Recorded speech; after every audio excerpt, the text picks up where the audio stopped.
Hello, everyone. Welcome back to the kingdom. I've been recording this and the last episode on my phone, using like voice memo. So if the quality is bad, I'm so sorry.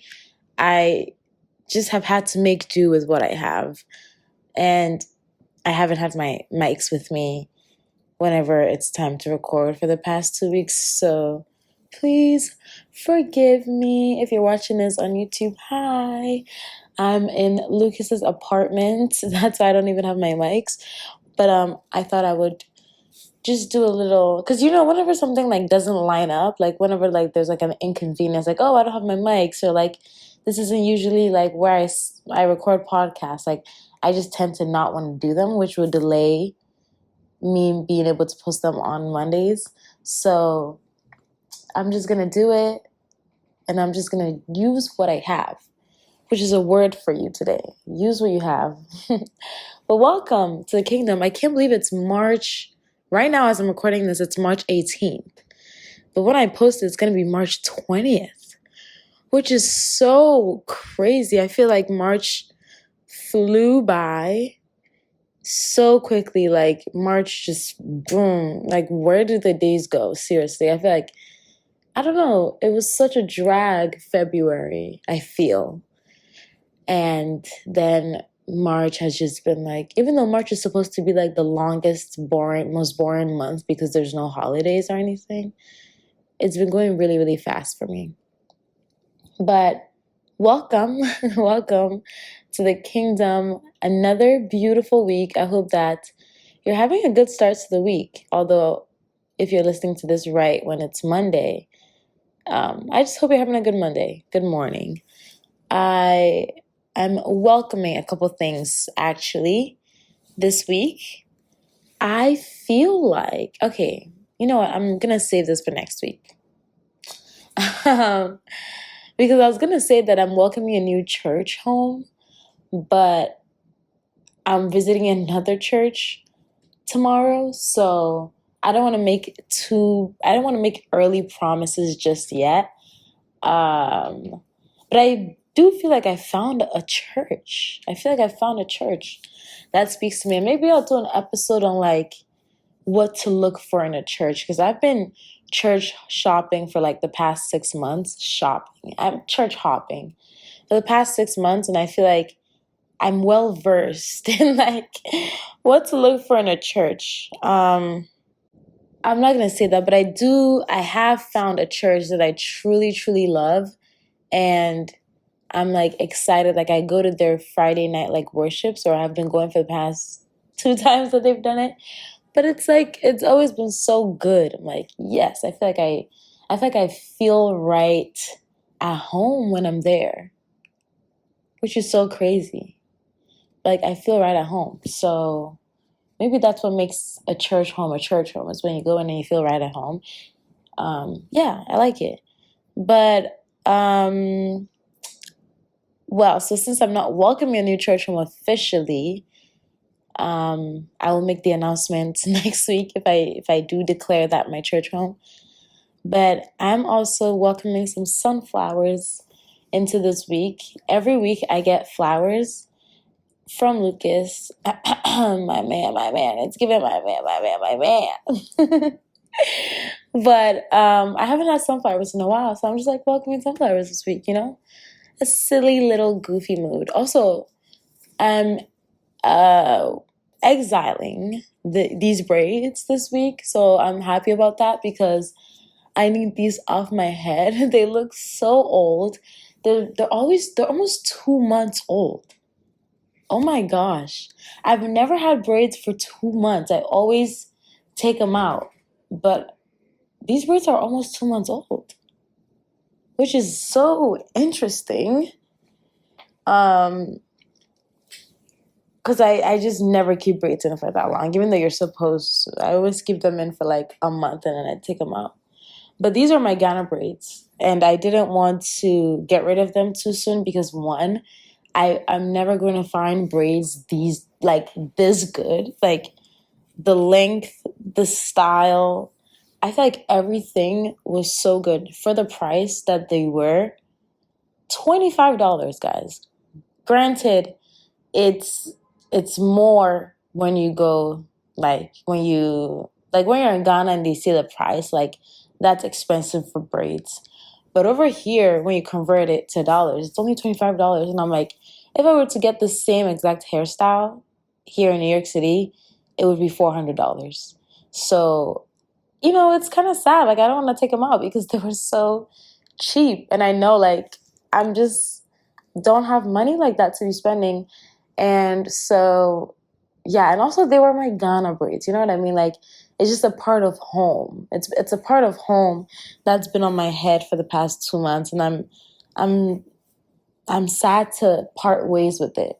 And I was telling my friend, I was out with a friend the other day, and I was like, I'm just so sad to take these out. I don't want to part ways with them.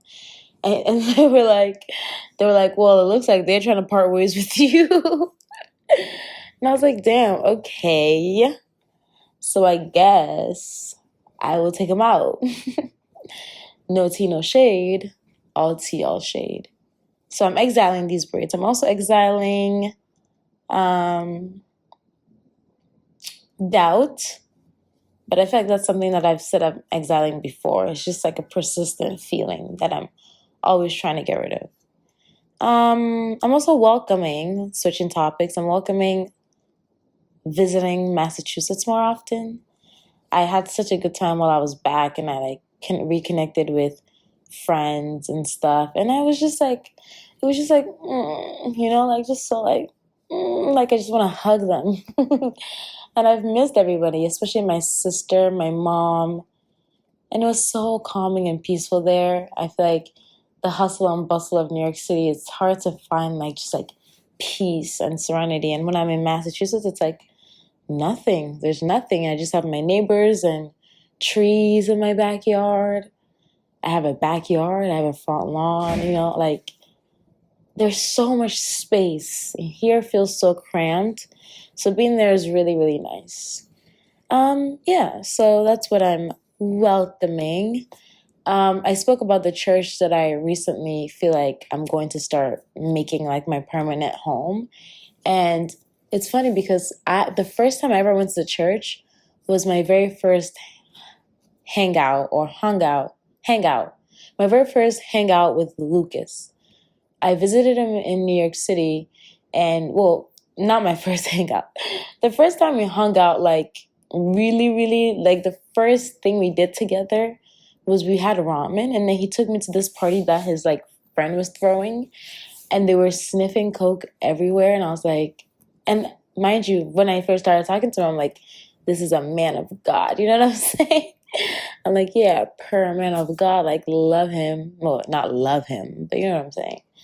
And so he takes me to this party, and he knows so many people there because they're all not art, NYU, which is the college that he went to, that kind of crowd.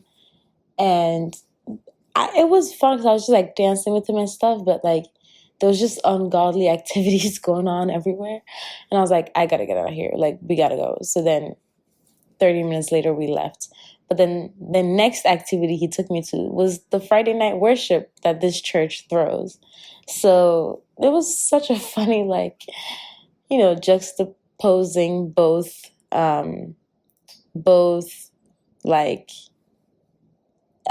spaces, with the same person, being in that party with him. And I was just so uncomfortable. And then we went to a worship night right after. Or not right after, it might have been the next day. He was oh, my friend invited me to this church's worship night. He doesn't go to that church. So we went, and it was just that's when I got to see, I really got to see who he was, as a child of God that he is. And I was I like that, as opposed to being in a party with him. So it was nice. And ever since then, I haven't been to that church again. That was November 2021. And I haven't been to that church again. But I was I always think about that worship night. I always thought about it. It was good. And the atmosphere was so strong. The presence of the Holy Spirit was so strong. And I've always thought about going there, but it's kind of far from where I am, from where I moved to. And that's also not the church because he goes to. So whenever like I used to visit, I would just go to the church that he goes to. But I always had that other church that we first went to in the back of my head. So recently, like my last week my last week at my job, I felt led to fast for that entire week. It was a pretty challenging fast. I kind of pushed the limits on that one. But yeah, I was led to fast for the whole week. Like, it's my last week at my job and I'm stepping into unknown territory. It just made sense for me to fast that week. So I was fasting that week, and then like when I got to Wednesday, God just reminded me about that church. He was like, "Oh, you remember that church that you went to a while ago that you've been wanting to go back to?" And I was like, "Oh, yeah." And it was in the area of my workplace. Not really in the area, but like, not too far. Closer than going from my house. So I went after work on Wednesday.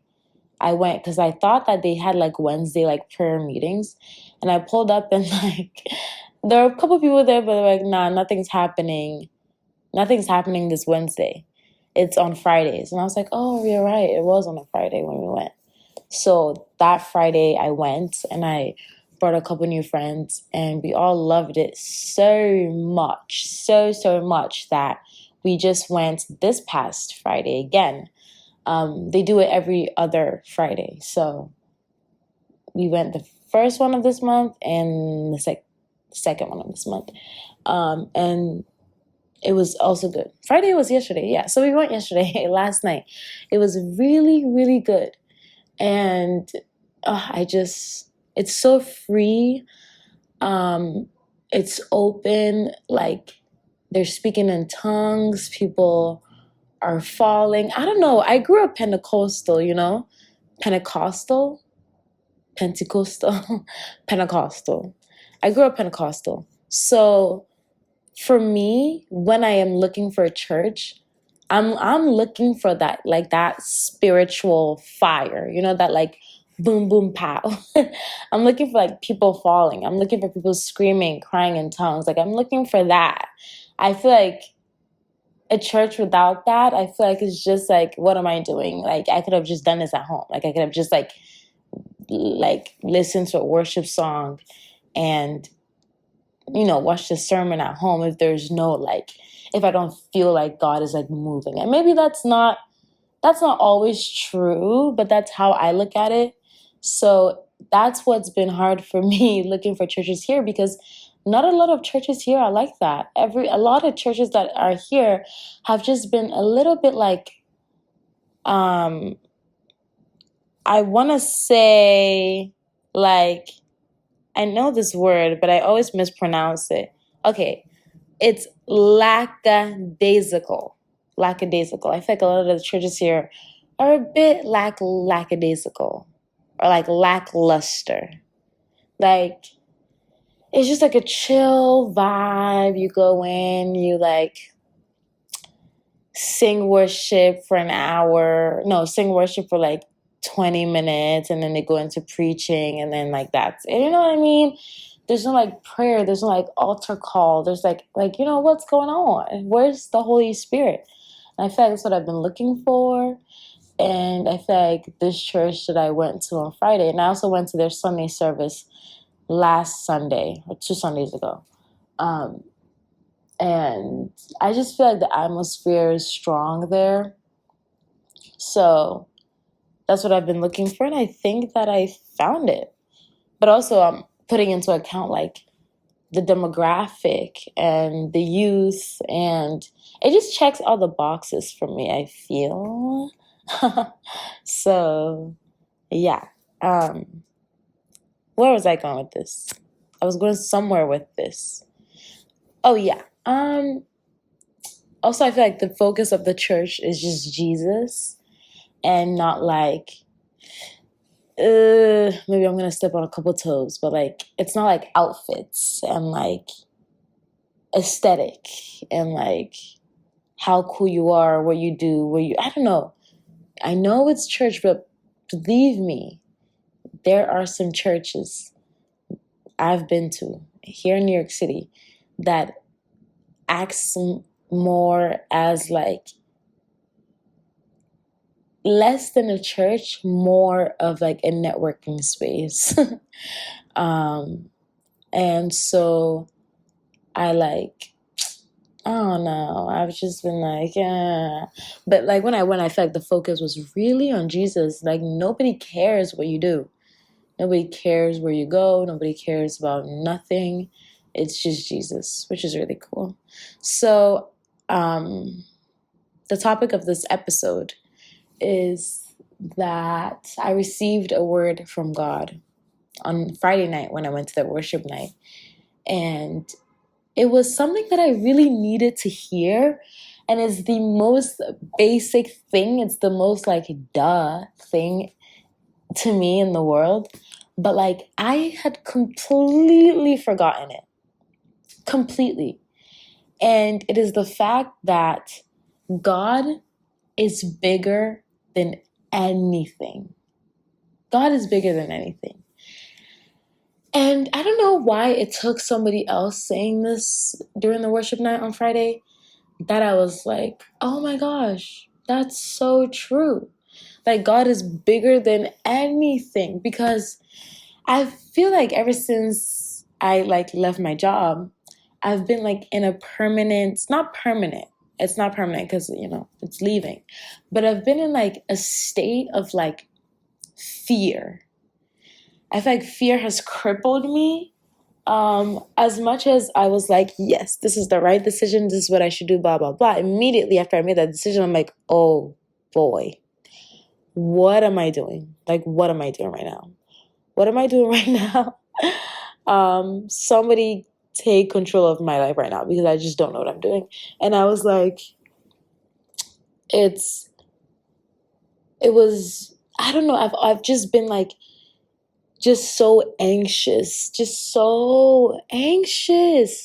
and so like self-conscious, like lack of self-esteem, like just low confidence, just like knowing that I'm stepping in God's purpose for me. But also as soon as I did that, it was like, no, you're unqualified. Why would you think that is the best idea for you? Like, why would you even think to do this? Why would you even think to pursue social media as a full-time job? Like, why would you even, like, that's so stupid. That's the dumbest thing you could ever do. You're unqualified for it. Your stats don't match up. You can do not, like, that's how my brain has been ever since I made that decision. And it was like, I'm like scared, like, is this gonna work? Even talking about this right now, like my body's like tensing up, because it's been so strong, these feelings and these thoughts of like, what do you think you're doing and why do you think you can do that? Like, it's not gonna work. You're gonna have to go get another job. Like, I literally, like, sometimes I pause, like I stop in my tracks and I start looking for jobs and applying, because like I'm scared that I'm not gonna be able to do it. So I've just been like, you know, in a fear, and then also like yeah, just like scared about like not being able to do it and like failing, scared of failing. And to the point where I completely forgot. And it's funny because I wake up and I read my Bible and I listen to worship music, and, you know, I speak to people about God and all of this stuff. And like, for somehow I do all these things every day, and in me, inside, the belief that God is in control was not there.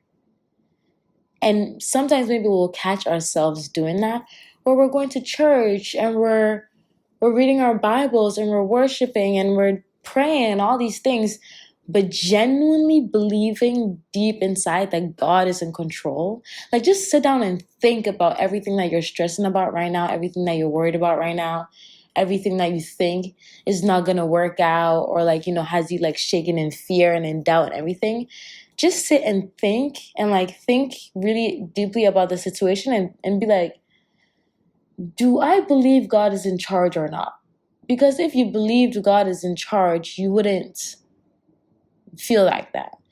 And I think that sometimes we think, being a Christian, it goes without saying that you believe God is in charge, or you think, or God is in charge. But just because you know it doesn't mean you believe it. So I think that's what happened where, like, duh, I know God is in charge of everything. He created everything. He has a plan for me. He has my life figured out, blah, blah. But do I genuinely believe it? And I think on Friday night, it hit me when the pastor was saying this, that, like, God is bigger than your situation.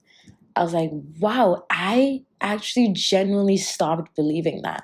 I completely thought that I had to do all of this on my own, and I had to figure all of this out on my own, and I had to just like everything was in my hands, and I was gonna fail myself, and I was gonna mess up everything.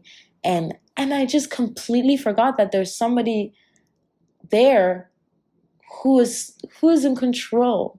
He's ordering my steps. He's like laying it out for me, and not just saying it to say it because that's the Christian belief, but actually believing it wholeheartedly. Because I think that I made God so small. I made God so small. I'm like, yeah, God called me to, pursue my purpose and my passion.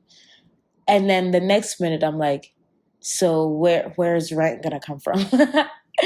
And it's like, girl, do you know who called you to do this? Like, you're saying God this, God that, but like, do you even know who he is? Because you're sounding and you're acting like you don't know who he is right now. The creator of the universe.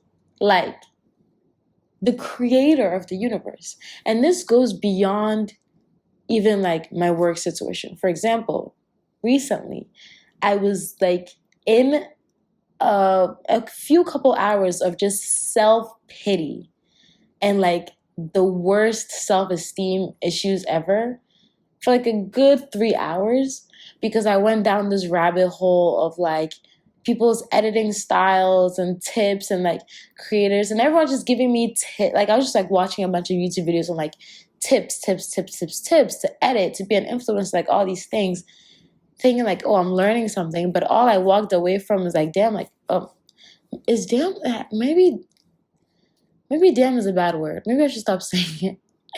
But like, I'm like, dang, like, this is like, I'm not good enough. That's how I walked away from all of that feeling. Like, I'm not good enough. I'm not doing well enough. I'm not editing good enough. Like, like my creativity is bad. Like, not bad, but like I don't have creativity. I'm not original. I like all these things. It sounds so dumb when I'm saying it out loud, but like these are some of the thoughts that really like cripple me. And so I went down this like rabbit hole of just like feeling bad and like feeling just like poorly of myself and thinking lowly of myself, that I wasn't creative enough to do this. And I was thinking like, okay, how do I get creative? Like, is it books that I have to read? And is it movies that I have to watch? Like, what do I have to do? Like, what do I have to do to get this creativity? And I think I spoke a bit about it in the last episode too, of how like, I'm always wondering, like, people who are super creative, like, where do they get it from? And it wasn't until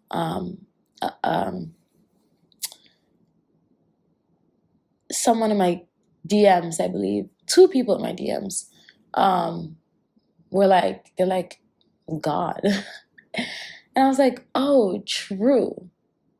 Like, he invented everything out of nothing.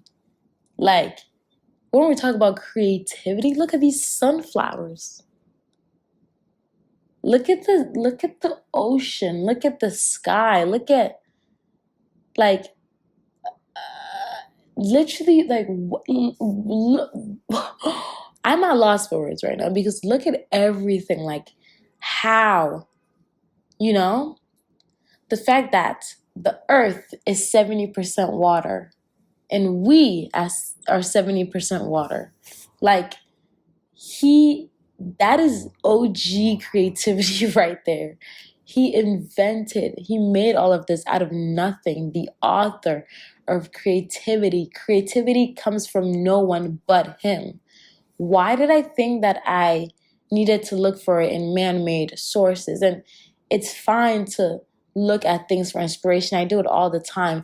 But I was genuinely worried that unless I like unlocked the key to creativity and that it was going to come from a movie that I watched, or it was going to come from something, like I genuinely believed for like a good 3 hours that there was creativity somewhere that I was missing, and like I needed to look and research and find it, forgetting that I have access to the person who invented everything, creativity from scratch, and everything is made of him. If I look at these sunflowers, I see God in it because he made everything. Like, and I saw a TikTok where the girl was talking about, like, if you were baking, right? She was talking about God and how God is in everything, because like if you had to bake a cake, you would put eggs, flour, butter,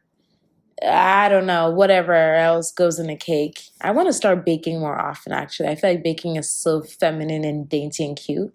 I want to be in that era, but I haven't gotten to it yet. But, if you were baking a cake, you would throw all these ingredients in it. And then once the cake is ready and you slice open the cake, you get something that is made up of flour, eggs, butter, blah, blah, blah, blah, blah, blah, blah, everything, right? Everything came together for that cake. So when you get a slice of a cake, you get a slice of everything, all the ingredients. Well, when God was making the earth, he had no ingredients. It was just him. So when he was speaking, let there be light, there be this animal, let there be blah, blah, blah, blah, it's just him.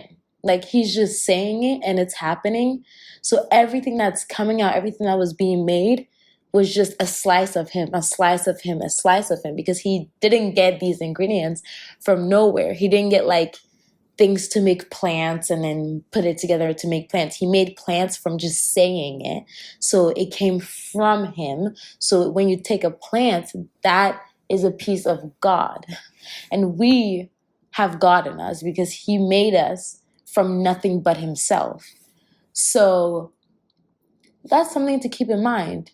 I don't know where I was going with that, but I was just basically saying, like, he created everything. He is the author of creativity. So if I were to look for creativity in anything, I would just ask him, show me how to see the world. Show me how to angle this vlog. Show me how to edit this. Show me what title, what music, like, show me, open my eyes, because he can do that. But for some reason, I made God so small that I didn't even think that he could do that for me. And I'm making God so small right now that I'm thinking, like, he can't even provide for me when he's the provider.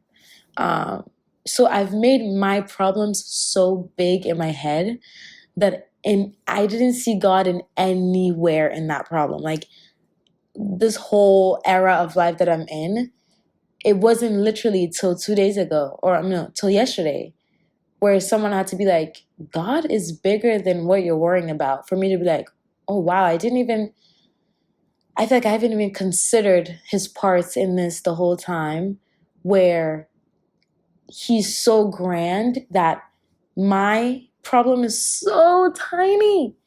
It's so minuscule to him. Like, it's nothing for him. And I'll give you an example. So 2 days after I quit my job, 2 days after like my last day. So my last day on my job was Friday. So the following Monday, I start getting to work, doing social media stuff. And I'm applying to sponsorships and collabs and stuff. If you see some ads, just know I'm grinding. So engage in them, please. Comment, like, share, click on the links. But, I've been like trying to secure some brand partnerships for rent. And I was praying to God and I was saying, God, if I'm on the right path, show me that I can do it, right? The next day, I sign a sponsorship. I sign an ad, a contract, and you're going to see it probably this week. But I signed a contract for the biggest amount of money I've had in a while. Like, I signed a contract for just an Instagram post and a story and a reel. That was that is more than what I made per paycheck at the job that I just quit in a day. In one day, I got an email and I signed a contract that was bigger than what I made a paycheck at my last job. And I was like, why was I even worrying? Like, that was a clear sign from God that, look how easy it is. Look how easy it is for me to provide for you. And still, I didn't believe that this problem is just a grain of sand to who he is as a person. So, yeah, do with that what you will. It's pretty late, so this is going to be a short episode, but he is so big, you guys. He has control over everything. He has the world in the palm of his hands. Nothing is too big for him. And when I say that, I mean it. Literally zoom out of your situation right now, because I feel like sometimes when we're in something that's scary or uncertain, you know what I mean? We're in it and it consumes us, that we don't see that God is outside of it. So we're just like in this cloud of worry and doubt and anxiety over whatever it is that you're worrying about. Like, pull yourself out of it. Go in a bird's eyes view, like for a second. And imagine God just hovering over it, hovering over that dark cloud. Like, he has it in control. Just give it all to him and watch him work. Be like, hey, just show me that you're here. Show me that you hear me. Show me that you hear my thoughts and my prayers and you see me. And he will do it, because asking you shall receive. And if we're going to take the Bible word for word and we're going to say Jesus is the Son of God, he died for our sins, if we're going to believe that, then we need to believe when he says, ask and we shall receive. We need to believe when he says that he is there, like, through it all, you know? We need to believe everything else in the Bible and not just like, yeah, he died for me and my sins are forgiven. But when he says, don't worry about what you eat or what you drink because your Father knows about these things. Why don't we believe that one? Why don't we believe that one? You know? So it's so funny. It's making me laugh because it's so silly. Like, why can't we believe that he knows exactly what we need and he's got us covered? Matthew 6. Read Matthew 6 and Matthew 7. Okay. I love you. I do. Thank you for listening. I hope that this helped or resonated in any way. And I will speak to you in my next episode. I love you. Bye-bye.